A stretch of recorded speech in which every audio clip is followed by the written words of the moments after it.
Friends, आज coulombs law की study होने जा रही है, वो भी स्केलर फॉर्म में, और इसके बाद में इसका वेक्टर फॉर्म भी हम करेंगे। तो देखिए ये लॉ क्या कहता है कि the force of interaction between any two point charges is directly proportional to the product of the charges and inversely proportional to the square of the distance between them. मतलब क्या है कि देखिए चार्जेस के नेचर दो type के होते हैं, एक तो नेगेटिव चार्जेस और दूसरा पॉजिटिव चार्जेस। तो जो उनके बीच में फोर्स लगता है, तो उनके बीच में जो फोर्स लगता है तो चार्ज होंगे या तो दोनों पॉजिटिव होंगे या दोनों नेगेटिव होंगे या एक नेगेटिव एक पॉजिटिव। ये तीन पॉसिबिलिटी होंगी दो चार्जेस के लिए।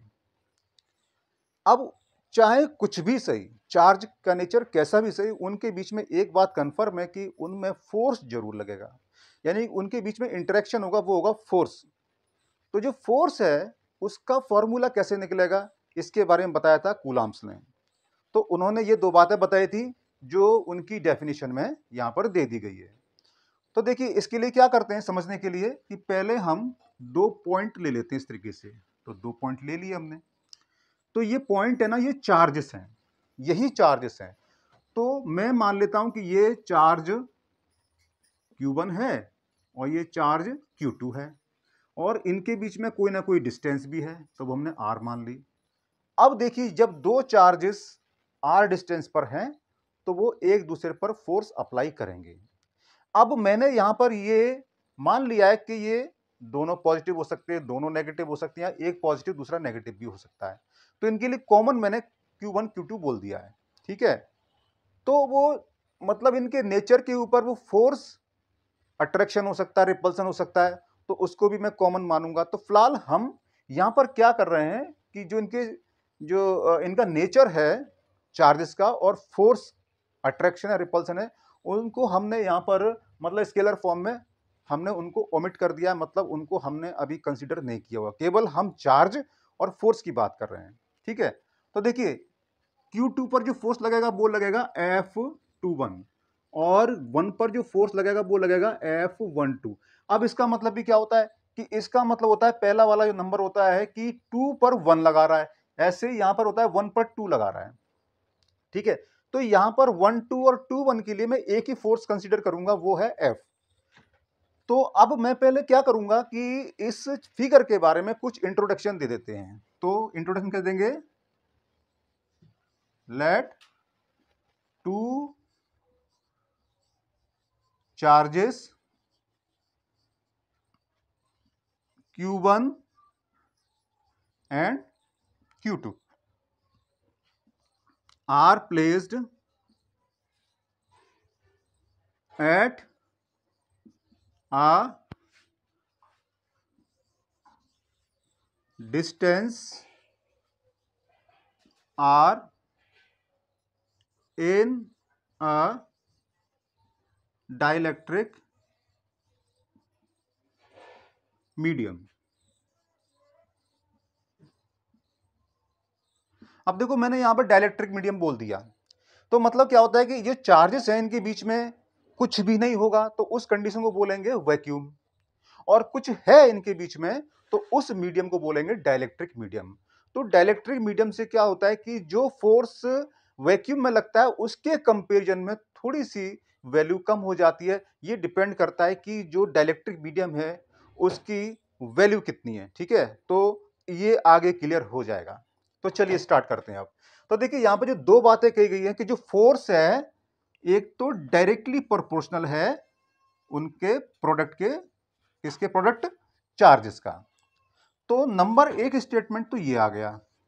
नंबर दो स्टेटमेंट क्या कह दिया उन्होंने कि जो फोर्स है वो उनके बीच की जो डिस्टेंस है उसको स्क्वायर के इनवर्सली प्रोपोर्शनल है, यानी कि जो भी डिस्टेंस है उसका स्क्वायर कर दीजिए और उसका इनवर्स कर दीजिए।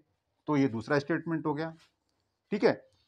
तो इसका मतलब क्या होता है, ये पहले वाले स्टेटमेंट का डायरेक्टली का मतलब होता है कि जितना ज्यादा चार्ज बढ़ेगा उतना ज्यादा फोर्स होगा, और इनवर्सली का मतलब क्या होता है कि जितना ज्यादा डिस्टेंस बढ़ेगी उतना फोर्स कम होगा। इनवर्सली का मतलब होता है यानी कि ये बढ़ रहा है तो फोर्स बढ़ रहा है, ये बढ़ रहा है तो फोर्स कम हो रहा है। तो इनवर्सली का मतलब ये हुआ। अब क्या करेंगे कि ये दोनों वाली बातें ना उन्होंने इकट्ठी बोली थी, यानी ये दोनों बातें एक साथ अप्लाई होती हैं। तो इस वजह से अब हम इन दोनों स्टेटमेंट को कंबाइन फॉर्म में लिखेंगे। तो लिखेंगे हम कंबाइनिंग दीज टू स्टेटमेंट। ठीक है, तो स्टेटमेंट को कंबाइन कर देते हैं। तो क्या लिखेंगे आप, Q1 Q2 upon r square. ये कंबाइन हो गया। देखो Q1 Q2 डायरेक्टली में आ गया और आर स्क्वायर इनवर्स में आ गया। ठीक है, तो ये हमारा हो गया। अब देखिए, ये हमने इसको डाइलेक्ट्रिक मीडियम में माना है, मतलब इनके बीच में कुछ ना कुछ है।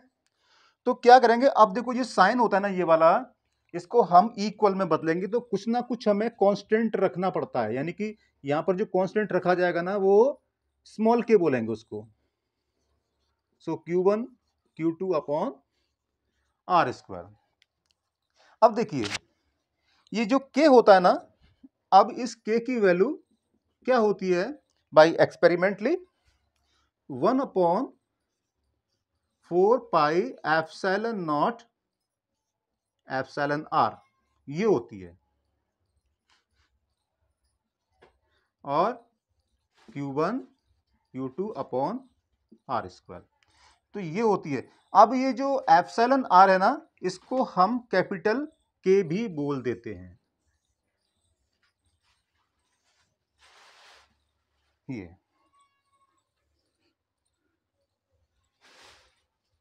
ठीक है, ये है। तो ये हमारा फाइनल फॉर्मूला आ जाता है, लेकिन अब इसमें भी स्पेशल केस होंगे। ठीक है, तो स्पेशल केस क्या रहेंगे, ये देखिए स्पेशल केस में क्या रहेगा कि ये जो एप्सिलॉन आर है इसको हम कैपिटल के बोल देते हैं। ठीक है, तो इसको क्या रखेंगे आप, F is equal to 1 upon 4 pi epsilon naught capital k Q1 Q2 upon r square. तो आप फॉर्मूले को ऐसे भी लिख सकते हो। ठीक है, आप चाहो तो इन दोनों की जगह केवल एक ही सिंबल दे सकते हो और उस सिंबल का नाम क्या रहेगा, एप्सिलॉन, ओनली एप्सिलॉन। ये लो। तो इस तरीके से ये काम करते हैं। ठीक है, और अगर हम ये कह दें इफ देयर इज वैक्यूम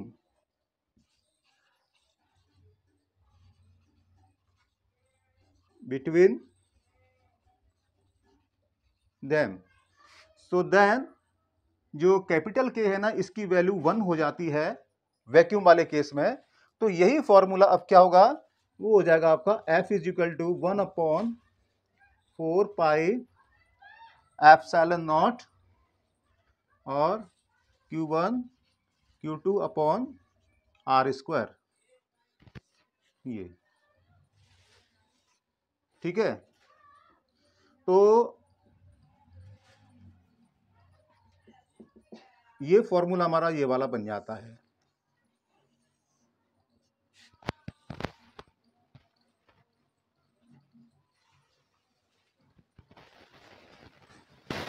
ये तो देखिए ये वाला जो फॉर्मूला है ये वाला कब अप्लाई होगा, मतलब ये मैं एक टिक लगा देता हूं, ये और ये, यानी कि आप ये कह सकते हो तीनों के लिए ये कब लगेगा, जब चार्जेस के बीच में कोई मीडियम है, कोई डाइलेक्ट्रिक मीडियम है। लेकिन अगर डाइलेक्ट्रिक मीडियम नहीं है तो ये डबल टिक वाला फॉर्मूला लगेगा, ये वाला। ठीक है, तो देखिए ये हमारा जो कूलम्ब्स लॉ है इसकी स्टडी यहां तक पूरी हो जाती है। लेकिन ये स्केलर फॉर्म है, मैं अगले वीडियो में इसका बताऊंगा वेक्टर फॉर्म। ठीक है, तो अब मैं ये बताऊंगा, इसी वीडियो में मैं ये बता रहा हूं कि ये जो हमारे एप्सिलॉन नॉट है, एप्सिलॉन आर है, या सिंपल एप्सिलॉन है, कैपिटल के है, स्मॉल के कहाँ गया, स्मॉल के ये वाला, तो इनके क्या नाम है, ठीक है। तो आप इसको नोट कर लीजिए, मैं इरेज करके मैं इसको बता देता हूं यहां पर। तो देखिए small k, epsilon naught, epsilon r, only epsilon. तो इनके नाम क्या होते हैं, और एक होता है इसी को हम कैपिटल के बोलते हैं, ठीक है। ये तो देखिए स्मॉल के को क्या बोलते हैं, electrostatic force constant, electrostatic force constant. Epsilon not को क्या बोलेंगे, इसको बोलेंगे permittivity of free space, permittivity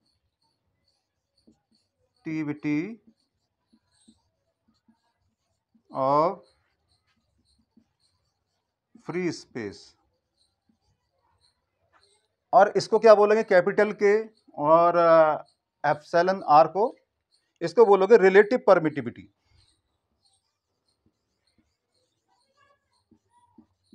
relative permittivity, या इसका दूसरा नाम भी है dielectric constant.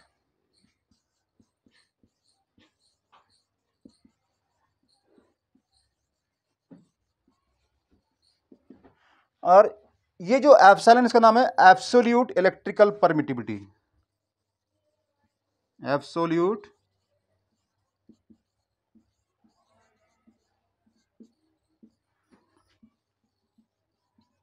Electrical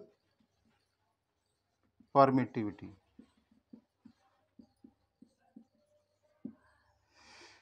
so friends, ये जो कूलाम्स का लॉ है हम लोगों ने बड़ी आसानी से, बड़ी सिंपल वे में इसको सॉल्व कर लिया, इसको समझ लिया है। सो आई होप आपको समझ में आया होगा। फिर मिलते हैं अगले वीडियो में।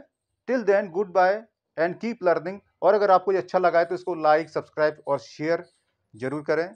और यहां तक वीडियो देखने के लिए आपका धन्यवाद।